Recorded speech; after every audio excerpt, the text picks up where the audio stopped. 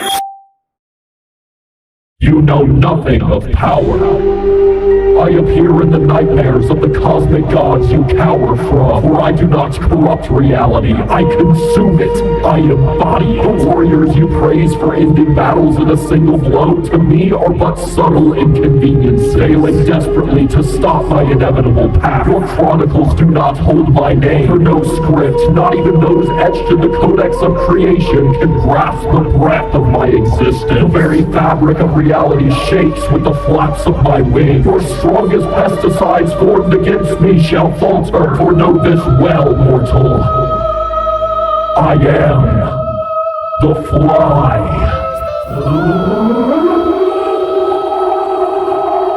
This is probably a good time to mention this isn't canon. And today's 8th Pokemon will be for the Grim Reaper and stuff. I agree. But before we do that, let's spin this wheel to get the power level of your Pokemon, and you are going to be regular. There's nothing wrong with that. And now let's see how many times your Pokemon can evolve, and you are going to get 1, which makes you a classic 2-stage evolution line. And now let's see what typing your Pokemon's going to be. Your first type is actually none, which means whatever this next type is, it's your only type, and it's water type. And the last step, before we see which Pokemon looks like, let's see if it has an X Factor, and you do, a signature ability. Fun. The first stage of your Pokemon is Pup Prince, the Puffer King Pokemon. These spiky little squirts have evolved to be super annoying as a means to get food, as they're known to approach other fish Pokemon, beg for a portion of their food, and if refused, they'll swell to an enormous size and start throwing a temper tantrum so annoying, the other Pokemon will usually give in and share their meal. And at level 22, it'll evolve into Puff King. Just like the monster Deep Sea King, for which it's based, this Pokemon is known to be in command of a large army of other water types. However, it didn't get this following by being a great leader or anything, but in fact, it's now just become so annoying that large groups of Pokemon band together to keep the Pokemon pleased to avoid its temper tantrum. And this swollen Sultan only becomes a bigger issue in the rain, as just like the Deep Sea King, Puff King can rapidly absorb falling water to bolster the size of its body to a new enormous height. And this is reflected in its signature ability, Royal Rain, which states that once Puff King has been in the rain for 2 full turns, it'll transform into its hydrated mode, greatly increasing its defenses and offenses in the process, turning this once joke of a Pokemon into a serious threat. In terms of stats, Hydrated Puff King has numbers on par with Pseudo-Legendary. And for the shiny, I went with this purple color because it's water type. If you like this video, make sure to check out all the other episodes of the Custom Pokemon series, which can be found in this playlist. This video was pretty bonkers, but super fun. I hope you enjoyed it as well. And I'm gonna get right back to making some awesome custom Pokemon for you, so I'll see you in the next episode. But until then, peace.